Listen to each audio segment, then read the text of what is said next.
Bom, primeiro é preciso realçar, Fabíola, que algo está muito errado quando a defesa do Bolsonaro avalia que a coisa certa a fazer é usar uma manifestação de um procurador, o Carlos Frederico, que está incumbido de transformar a delação do Mauro Cid numa denúncia contra o Bolsonaro e os seus comparsas.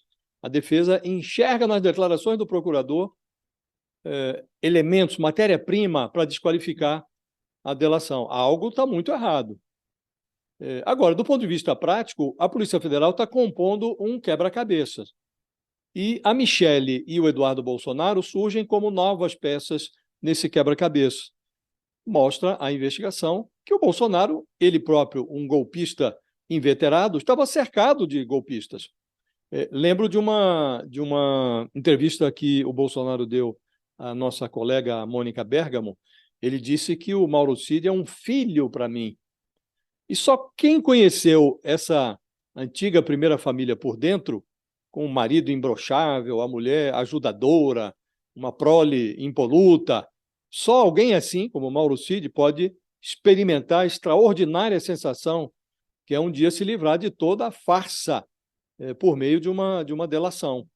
Então, o Cid, ele mostrou o interior do bolsonarismo, ele mostrou o que acontecia por dentro do Palácio da Alvorada naquele período em que o Bolsonaro se recusou a reconhecer o resultado das urnas, a vitória do Lula, e se recolheu no Alvorada, a pretexto de enfrentar uma doença na perna. Depois dizia-se que ele estava muito deprimido. Na verdade, ele estava tramando um golpe. É isso que a delação do Mauro Cid está mostrando.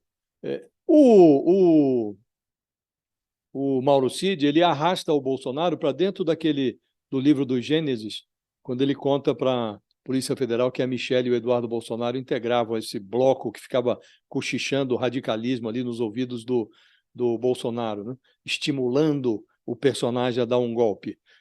A família Bolsonaro, como todas as outras, veio do pó e ao pó está retornando. O problema é que essa colaboração premiada do Mauro Cid, o ex-faz-tudo do Bolsonaro, mostra que o Brasil ainda vai ter muito trabalho para limpar o pó e o rastro de detritos que a família Bolsonaro deixou nos salões do poder.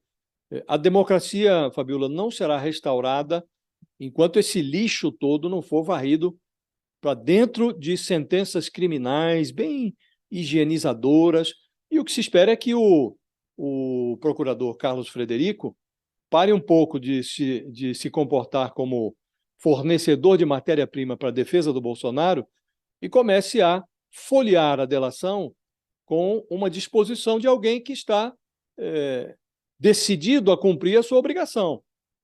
Então, lá na frente, se a Polícia Federal, que está agora no meio de uma investigação, não conseguir reunir as provas, o procurador, se ele ainda estiver nessa função, que também tem isso, ele pode ser trocado, ele pode sair dessa função assim que o Lula nomear um novo procurador-geral. Mas se ele ainda estiver incumbido dessa tarefa de transformar delação em denúncia, lá na frente ele dirá qual é a qualidade das provas.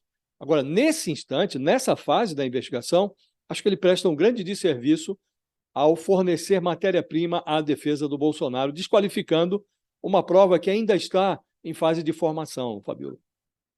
E você, Otales, como é que você analisa essa informação que o Aguirre nos traz hoje, que vem do conteúdo da delação premiada de Mauro Cid e que de certa maneira, está sendo um pouco desconsiderada, desclassificada um pouco por esse subprocurador, tanto é que os próprios usam o nome dele na nota enviada ao Aguirre? Primeiro, a gente tem que tomar certo cuidado com essa declaração do procurador, porque ela é meio óbvia. Realmente, essas delações premiadas, elas são só um início. Elas não são a prova definitiva em geral. Dificilmente uma delação premiada vem acompanhada já das provas. Ela tem que sofrer uma investigação a posterior. Então, ela é meio óbvia a declaração do procurador. Olha, a declaração por si só ainda é fraca, ela só se torna forte quando acompanhada de provas, e a investigação é que vai trazer essas provas. Ponto.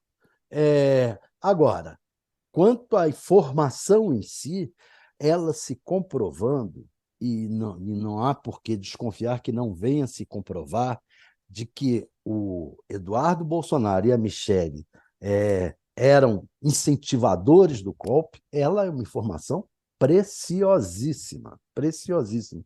Por quê? Porque o que está sendo levantado são os atores todos em torno do Bolsonaro e o papel que cada um deles teve nessa campanha golpista. Então, a Michelle, que é uma pessoa que o PL quer preparar para ser candidata a alguma coisa, para ocupar um pouco o lugar, o vazio que vai ser deixado que está sendo deixado pelo Bolsonaro, a Michelle se queima profundamente em se comprovando que ela realmente estava numa articulação golpista. O Eduardo já foi um deputado com muitos votos, ele queria concorrer, ele brigou lá com a Joyce Hasselmann lá atrás, porque ele tem o plano de ser governador, tinha o plano de ser governador do estado, e isso daí está indo por água abaixo. Então, essa informação ela tem uma série de consequências políticas devastadoras sobre o bolsonarismo. Quanto a ela ser comprovada, é que vamos esperar ainda, ao ser comprovada a participação desses aliados do presidente, desse entorno do ex-presidente, nas articulações golpistas. Inclusive o Braga Neto, que era o candidato a vice, um general, e foi chefe da Casa Civil, e que também participou muito, ao que parece, dessas articulações.